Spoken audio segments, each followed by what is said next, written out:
सर्वप्रथम मी आपल्या सर्वांना सांगू इच्छितो, रविवारी सुमारे 3 वाजताच्या आसपास माझ्या मतदारसंघामध्ये जी घटना घडली त्याचं पहिलं मी दुःख व्यक्त करतो, खेद व्यक्त करतो. त्या कुटुंबियाच्या दुःखामध्ये मीही सहभागी आहे, मीही संवेदनशील त्याबद्दल आहे. गेले 2-3 दिवसापासून काही लोक जाणीवपूर्वक या ठिकाणी सोशल मीडियाच्या माध्यमातून माझ्या प्रतिमेला दाग लागावा अशा पद्धतीचे वक्तव्य करत आहेत किंवा काही पोस्ट शेअर करत आहेत.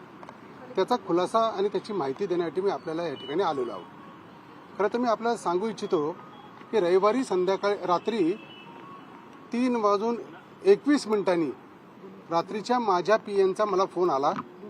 आपल्या मतदारसंघामध्ये कल्याणनगर भागामध्ये एक मोठा ॲक्सिडेंट झालेला आहे आणि त्याच्यानंतर बरेचशा कार्यकर्त्यांचे फोन आले. त्यामध्ये मला एक कॉल विशाल अग्रवालांचा पण होता.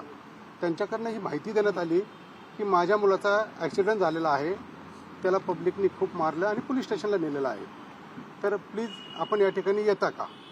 त्यानंतर मी त्या ठिकाणी घरी निघालो. पहिलं घटनास्थळी गेलो, तिथनं सर्वजण या ठिकाणी पोलीस स्टेशनला गेले होते. मी सुद्धा त्या ठिकाणी पोलीस स्टेशनला गेलो.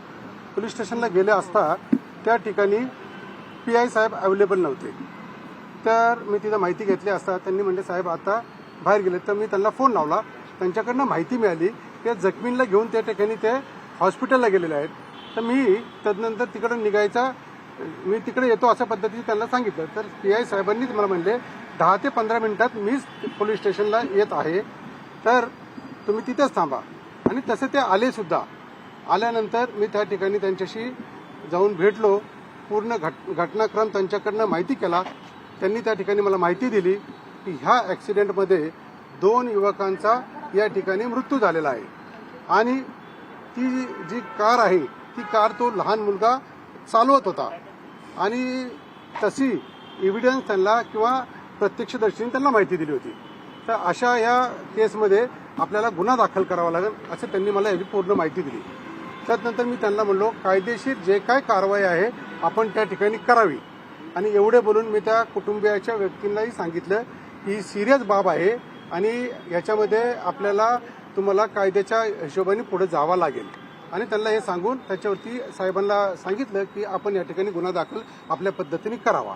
तुमच्यावरती जे काही ज्या पद्धतीने आरोप लावला, मी अजून एक सांगू इच्छितो की काही लोक या ठिकाणी पब संदर्भात बोलत होते. आपल्या माध्यमातून पण मी विधिमंडळामध्ये बऱ्याच वेळा ह्या पब संदर्भातली आवाज उठवलेला होता. मागच्या वर्षी मे महिन्यामध्ये कल्याणनगर स्वच्छ असोसिएशनच्या सर्व सभासदांसह मी अमिताभ गुप्ता साहेबांना भेट घेतली होती आणि या पब संदर्भात जे नाईट लाईफ आहे हे बंद व्हावं याच्यासाठी त्यांच्याकडे मी भेट घेऊन मीटिंग घेऊन त्यांना सांगितलं. कित्येक वेळा माझ्याकडनं तिथं पत्रव्यवहारही झालाय. तसंच मी DCP त्या टायमिंगला पंकज देशमुख साहेब होते, त्यांनाही पत्रव्यवहार केला होता. त्याचे सर्व पुरावे माझ्याकडे या ठिकाणी अवेलेबल आहेत. तर आणि अशा पद्धतीने आपण सगळं केलेलं आहे.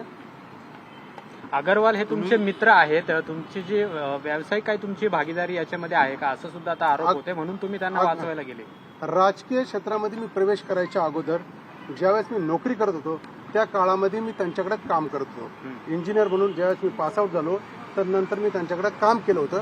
एवढी माझी ओळख आहे आणि ते माझ्या मतदारसंघातले एक मतदार सुद्धा आहेत. सोशल मीडियावरती संबंध आहेत असा देखील एक आरोप केला जातो, याच्यामध्ये काय? एक लोकप्रतिनिधी म्हणून मी प्रत्येक व्यक्तीला या ठिकाणी ज्यावेळेस त्यांचा कॉल येतो तर आम्ही त्यांना मदत करायला तिथे जात असतो.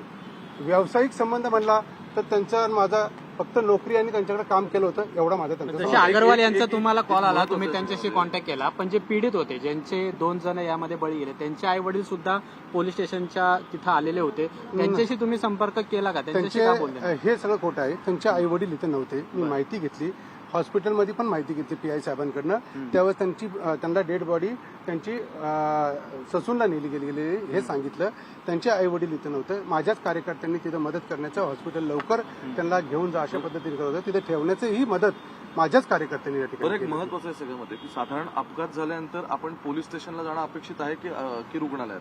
नाही, मी अपघात झाल्यानंतर मी त्या ठिकाणी पहिल्या घटनास्थळी गेलो आणि त्यानंतर मला कळालं की ते कुठे आहे आणि तसं मी PI साहेबांकडून माहिती घेतली. तर या सगळ्या याच्यामध्ये तुम्ही जसं म्हणता की तुमचं बदनामी किंवा नाव खराब करण्याचा प्रयत्न केला जातो, कोण याच्या पाठीमागे असू बरेच शकतं सोशल की- मीडियामध्ये आहेत, बऱ्याच जणांनी ते टाकलेलं आहे. मी वैयक्तिक असं कोण नाही, पण बऱ्याच जणांनी टाकलेलं आहे.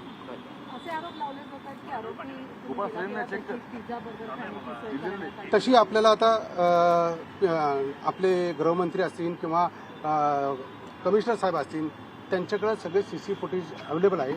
ज्यांनी कुणी त्या दिला असेल त्याच्यावरती कारवाई करा. ते सीसीटीव्ही फुटेज खुलं करण्याची तुम्ही मागणी करणार का? म्हणजे हो, करणार ना, का नाही करणार, करणार. ओके एक एक हिंदी करूया एक थोडक्यात हिंदी